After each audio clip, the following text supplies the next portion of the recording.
Welcome to நம்ம ஆரோக்கியம். மனிதனுடைய உடலை ஆரோக்கியமா வச்சுக்க வேண்டியது எல்லாருடைய கடமை. நம்மளுடைய உடல்ல பலவிதமான நோய்களும் தொற்றுகளும் வர்றதுக்கு பல காரணங்கள் இருக்கு. இதெல்லாம் எப்படி வராமல் தடுக்கிறது அப்படிங்கறதுக்காக பல குறிப்புகளும் உங்களுக்காக சொல்லிட்டு வந்திருக்கேன். அது மட்டும் இல்லாம பல மருந்துகளை பத்தியும் மருத்துவ குறிப்புகளை பத்தியும் உங்களுக்காக சொல்லிட்டு வந்திருக்கேன். இந்த மாதிரி மருத்துவ குறிப்புகளை பத்தி நீங்க நிறைய தெரிஞ்சுக்கணும்னா நீங்க பண்ண வேண்டியது முதல்ல என்னன்னா நம்ம ஆரோக்கியம் சேனலை சப்ஸ்கிரைப் பண்ணுங்க.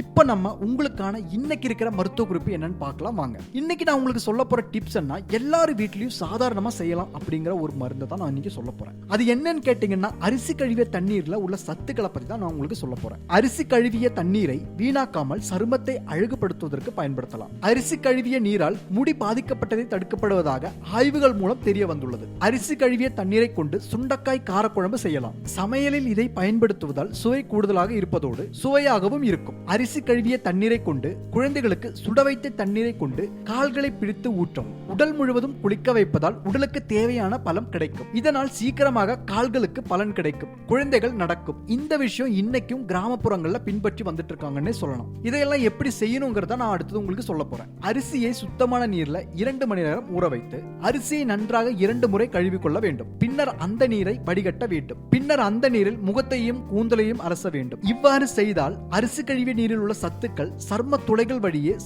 சர்ம செல்களுக்கு கிடைக்கும். சர்மம் முகத்தில் உள்ள சுருக்கங்கள் அனைத்தையும் நீக்குவதோடு சர்மமும் பொழிவு பெறும். ஆரோக்கியமாக பொலிவோடு இருக்கலாம். தினமும் ஒவ்வொரு முறை முகத்தை கழுவும் போதும் அரிசி கழுவிய நீரால் கழுக வேண்டும். கூந்தல் அதிக வறட்சியுடன் மென்மையின்றி இருந்தால் அப்போது அரிசி கழுவிய நீரை கொண்டு கூந்தலை அலசி சிறிது நேரம் ஊற வைத்து பின் சுத்தமாக குளிர் நீரில் கூந்தலை அலச வேண்டும். இதனால் கூந்தலின் மென்மைத்தன்மை அதிகரிக்கும். மேலும் முடியின் இயற்கை நிறமும் பாதுகாக்கப்படும். இதனை அப்படியே குடிக்காமல் அரிசியை வேக வைத்து வடித்த தண்ணீரோடு உப்பு கலந்து குடிக்கும் போது சத்துக்கள் வீணாகாமல் முழுமையாக கிடைக்கும். இந்த நீரில் கார்போஹைட்ரேட்டுகளும் ஊட்டச்சத்துக்களும் வளமாக நிறைந்துள்ளதால் இதனை குடிப்பதன் மூலம் உடலுக்கு ஆற்றல் கிடைக்கும். இந்த மாதிரி முறையெல்லாம் நம்ம வீட்டிலேயே செஞ்சு பார்க்கக்கூடிய ஒரு முறை தான். இந்த மாதிரி மருத்துவ குறிப்புகளையும் மருந்துகளையும் பத்தி தெரிஞ்சுக்க நீங்க பண்ண வேண்டியது ஒண்ணு தான், நம்ம ஆரோக்கியம் சேனலை சப்ஸ்கிரைப் பண்ணுங்க.